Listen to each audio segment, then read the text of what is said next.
Hey guys, welcome to Cook with Sonu channel. இன்னைக்கு நம்ம சேனல்ல சிக்கன் ஃப்ரிட்டர்ஸ் எப்படி வந்து ரெஸ்டாரண்ட் ஸ்டைல்ல பண்ணலாம்னு பார்க்கலாம் வாங்க.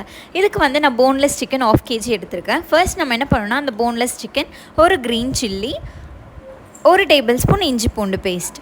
ஸோ இது எல்லாமே சேர்த்து நல்லா கிரைண்ட் பண்ணி ஒரு பேஸ்ட் மாதிரி ஃபர்ஸ்ட் அரைச்சி தனியாக ரெடி பண்ணி வச்சுக்கோங்க. இதுக்கப்புறம் நம்ம மசாலாஸ் ஆட் பண்ணலாம். 1 tablespoon garam masala, 1/2 tablespoon turmeric powder, 1/2 tablespoon jeera powder, 1/2 tablespoon pepper, 1 tablespoon chilli powder.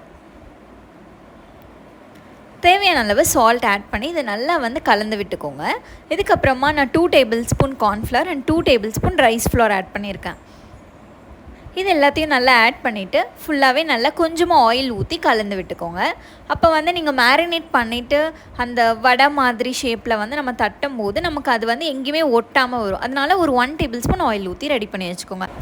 இதுக்கப்புறமா இது வந்து ஒரு பிளேட்டில் நீங்கள் வந்து மாற்றும் போது ஃபர்ஸ்ட் அந்த பிளேட்டை வந்து ஆயில் வச்சு நல்லா க்ரீஸ் பண்ணிக்கோங்க. அதுக்கப்புறமா அதில் எடுத்து வச்சுட்டு 1 hour மேரினேட் பண்ணிக்கோங்க.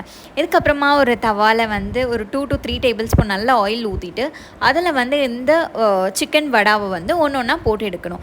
இது வந்து எப்படி குக் பண்ணணும்னா சிம்லேயே வச்சு ஒரு 10 to 15 minutes அது நல்லா குக் ஆகணும். இந்த மாதிரி கோல்டன் ப்ரௌன் ஷேப்பில் வந்து வரணும். அவ்வளோதான், சூப்பரான சிக்கன் ஃப்ரிட்டர்ஸ் ரெடி ஆகிடுச்சு. நிக்கி, இந்த டிஷ் எப்படி இருந்துச்சு? சூப்பராக இருந்துச்சு சித்தி. தேங்க்யூ.